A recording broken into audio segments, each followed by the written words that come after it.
پیغمبر صلی اللہ علیہ وسلم نے غربت کی حالت میں ساری زندگی گزاری، چارپائی پر آرام فرما رہے، کپڑا نہیں پہنا ہوا، اب جسم نرم و نازک ہے۔ پیغمبر صلی اللہ علیہ وسلم کا جسم مبارک بڑا نرم و نازک، اور اس زمانے کی جو چارپائیاں تھیں اور اس کے جو باندھ تھے نا جو بنی جاتی تھی وہ موٹے ہوتے ہیں۔ اب موٹا باندھ ہو اور نرم و نازک جسم ہو اور جسم کے اوپر والے حصے پر کپڑا نہ ہو، تو نبی صلی اللہ علیہ وسلم اس حالت میں اس چارپائی پر، موٹے باندھ والے چارپائی پر آرام فرما رہے ہوں، لیٹے ہوئے ہوں، جب اٹھیں گے تو بتاؤ کمر پر کتنی گہرے نشان ہوں گے۔ حضرت عمر رضی اللہ عنہ حاضر ہوئے، پیغمبر صلی اللہ علیہ وسلم آرام فرما رہے تھے، اٹھ بیٹھے تو حضرت عمر رضی اللہ عنہ نے دیکھا پیچھے باندھ کے نشان تھے اور گہرے نشان تھے، تو رو پڑے، عرض کی یا رسول اللہ آپ تو دنیا اور آخرت کے حقیقی بادشاہ ہیں، ہم نے دنیا کے بادشاہوں کو دیکھا کہ دنیا کے بادشاہ ان کے پاس کتنی دولت ہے، عیاش پرست ہیں، عیاشی سے زندگی گزار رہے ہیں، آپ تو حقیقی دنیا اور آخرت کے بادشاہ ہیں، آپ اللہ سے کیوں نہیں مانگتے؟ محمد صلی اللہ علیہ وسلم نے اس وقت فرمایا عمر پریشان ہونے کی ضرورت نہیں ہے، میں اللہ سے یہ مانگتا ہوں یا اللہ ایک دن کھانے کے لیے دے دینا، کھا کر تیرا شکریہ ادا کروں، ایک دوسرے دن نہ دینا تاکہ دوسرے دن میں تجھ سے مانگوں۔ یہ ایسے ہے جیسے اب آپ بتاؤ یہ جو نالی کے اندر سے یا گٹر کے اندر سے جو ہے نا گندگی نکال کر باہر پھینکی جاتی ہے، اگر آپ کا بیٹا اس گندگی کا کچھ حصہ اپنے ہاتھ میں اٹھا لے تو کیا کرو گے؟ کیا برداشت کر سکو گے کہ یہ ہاتھ میں اٹھائے؟ نہیں کرو گے نا۔ تو اللہ تعالیٰ بھی اپنے بندوں کے لیے ایسے سوچتا ہے، جب یہ دنیا کو اٹھاتے ہیں، دنیا حاصل کرنے کی کوشش کرتے ہیں، اللہ ان کو دنیا نہیں دیتا، جیسے آپ اپنے بیٹے کے ہاتھ میں گندگی کو دیکھ کر برداشت نہیں کر سکتے، اسی طرح اللہ تعالیٰ اس دنیا کو اپنے قریبی بندوں کے ہاتھ میں دیکھ کر برداشت نہیں کرتا۔ اسی لیے پیغمبر صلی اللہ علیہ وسلم کو اللہ نے دولت نہیں دی، دنیا نہیں دی۔ کیوں؟ اللہ فرماتے ہیں جنت کا تذکرہ اتنی تفصیل سے فرمایا۔ ایک صاحب تھے، تبلیغی ساتھی تھے، انہوں نے مجھ سے پوچھ لیا کہ بھئی جنت کے بارے میں، جنت کی نعمتیں کیا کیا اللہ تعالیٰ نے بیان کی۔ میں نے آیات پڑھ کر سنا دی تو وہ شرمانے لگے، کہنے لگے اللہ تعالیٰ نے ایسی چیزیں بیان کر دی۔ میں نے کہا ہاں، اللہ نے واضح طور پر کھول کھول کر جنت کی نعمتوں کو بیان کی، خاص طور پر حور و غلمان کو اتنی تفصیل سے اور مثالیں دے کر بیان کیا۔ کیوں؟ اس لیے تاکہ ہم جنت کا شوق کریں۔ اللہ فرماتے دنیا کا شوق نہ کرو، دنیا کے پیچھے فَلْيَتَنَافَسِ الْمُتَنَافِسُونَ، جنت کا شوق کرو، جنت کی رغبت اپنے دلوں کے اندر پیدا کرو، جنت کو حاصل کرنے کی کوشش کرو۔ یہ میں نے تمہارے لیے پیدا کی ہے، دنیا میں نے تمہارے لیے، مسلمانوں تمہارے لیے میں نے پیدا ہی نہیں کی، دنیا تمہارے لیے بنی ہی نہیں ہے۔ محمد صلی اللہ علیہ وسلم ہم ظاہری طور پر کیا دیکھتے ہیں؟ پیغمبر صلی اللہ علیہ وسلم پر مشقتیں آئیں، پریشانیاں آئیں، ساری زندگی پریشانیوں سے گزاری۔ ہاں جی، پیغمبر صلی اللہ علیہ وسلم مسجد نبوی میں تشریف فرما ہے، بھوک کی شدت کی وجہ سے چہرہ مبارک زرد ہو چکا ہے۔ حضرت کعب رضی اللہ عنہ حاضر ہوئے، یا رسول اللہ آپ کی یہ حالت کیسے ہو گئی؟ پیغمبر صلی اللہ علیہ وسلم نے اپنے پیٹ مبارک کی طرف اشارہ کر کے فرمایا، اپنی انگلی سے فرمایا، اے کعب 3 دنوں سے ایک لقمہ تک نہیں کھایا، 3 دن ہو چکے ہیں، ایک لقمہ بھی میسر نہیں ہوا، ایک لقمہ بھی میں حاصل نہیں کر سکا، ایک لقمہ بھی میرے پاس نہیں آیا کہ میں کھا سکوں، 3 دن سے بھوکا ہوں۔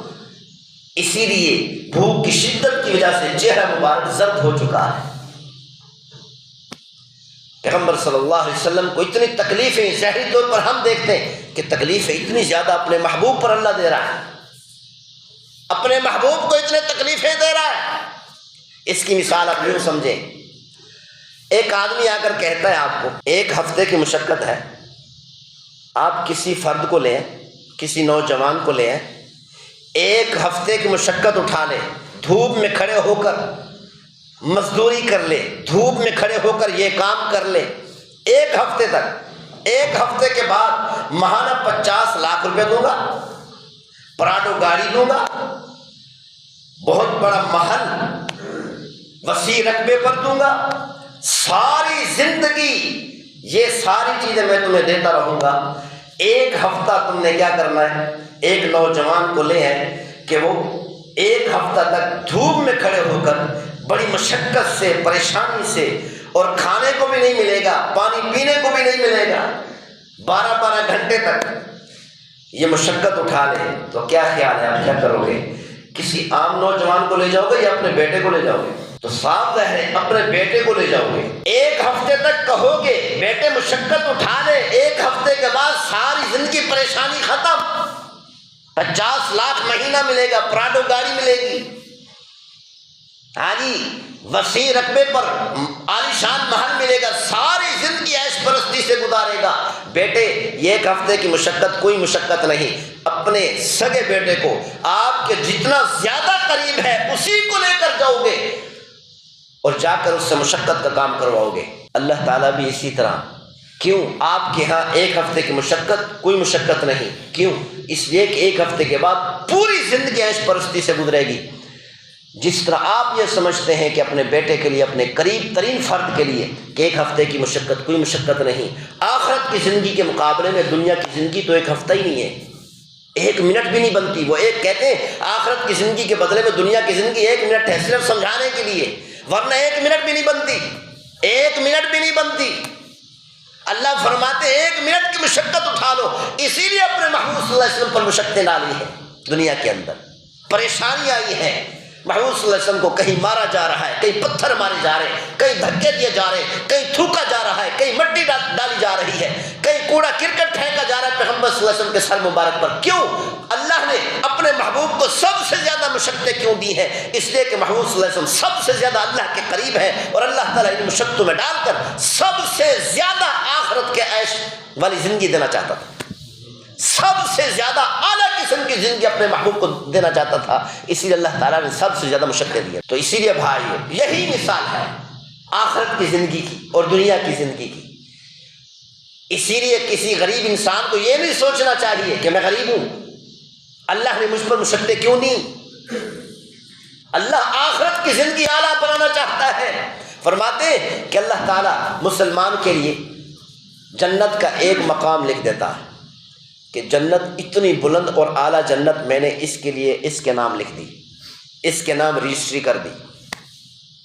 اللہ تعالیٰ نے لکھ تو دیا، لیکن بعد میں اللہ تعالیٰ دیکھتا ہے کہ اس کے اعمال کم ہے، مقام تو بلند اس کو دے دیا لیکن اس مقام کے مطابق اس کے پاس اعمال نہیں ہے، پھر اللہ تعالیٰ کوئی پریشانی ڈال دیتا ہے، آزمائش میں ڈال دیتا ہے، کسی مشقت میں ڈال دیتا ہے، کوئی بیماری بھیج دیتا ہے۔ کیوں؟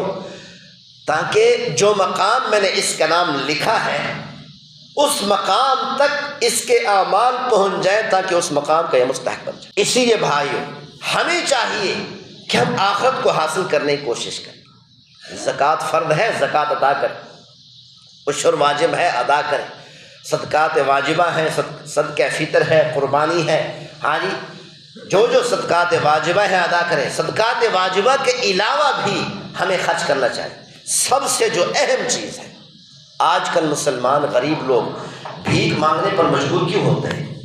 اس کی وجہ صرف یہی ہے کہ ہم ہمسائیوں کا خیال نہیں رکھتے۔ ہمیں اپنے ہمسائیوں میں دیکھنا چاہیے، اپنے پورے محلے میں دیکھنا چاہیے کہ اب ہمارے پورے محلے میں کون کون غریب ہے، کون سا ایسا گھر ہے کہ جہاں پر روٹی نہیں پکتی، روٹی ہوتی ہے سالن نہیں بنتا۔ پیغمبر صلی اللہ علیہ وسلم نے اسی لیے فرمایا اپنے سالن جب پکا رہے ہیں تو اس کے اندر پانی تھوڑا زیادہ ڈال لیا کریں، ہاں جی تاکہ اپنے ہمسائے کو بھی دے سکیں۔ یقین کریں اگر ہمسایہ بھوکا بیٹھا ہے، کھانے کو نہیں ہے، ہم پر کھانا کھانا حرام ہے، کیا ہم نے کبھی سوچا؟ اگر ہم مسلمان اس چیز کو سوچ لیں، یہ جو ہمسائے اللہ تعالیٰ نے اتنا حقوق بنائے ہمسائے کے، یوں سمجھو ہماری جائیداد میں ان کا حصہ ہے، جیسے بھائیوں کا حصہ ہوتا ہے، یوں سمجھو کہ جو غریب ہمسائے خاص طور پر ان کا ہماری جائیداد میں حصہ ہے۔ مہاجرین صحابہ اکرام جب ہجرت کر کے آئے تھے مکہ مکرمہ سے مدینہ منورہ کی طرف، ان کے پاس کھانے کو کچھ نہیں تھا۔ پیغمبر صلی اللہ علیہ وسلم نے بھائی چارہ قائم کیا انصار اور مہاجرین کے درمیان میں۔ انصار نے کتنا قربانی دی، آدھی جائیداد تقسیم کر کے دے دی، آدھی جائیداد، 2 باغ تھے، ایک باغ اپنے پاس رکھا اور ایک باغ مہاجر صحابی کو دے دی۔ کیوں؟ پیغمبر صلی اللہ علیہ وسلم نے قیامت تک آنے والی امت کو سبق دیا ہے کہ جیسے یہ صحابہ ایک دوسرے پر قربان ہو رہے ہیں، اسی طرح ہمیں چاہیے کہ ہم ایک دوسرے پر قربانی دیں۔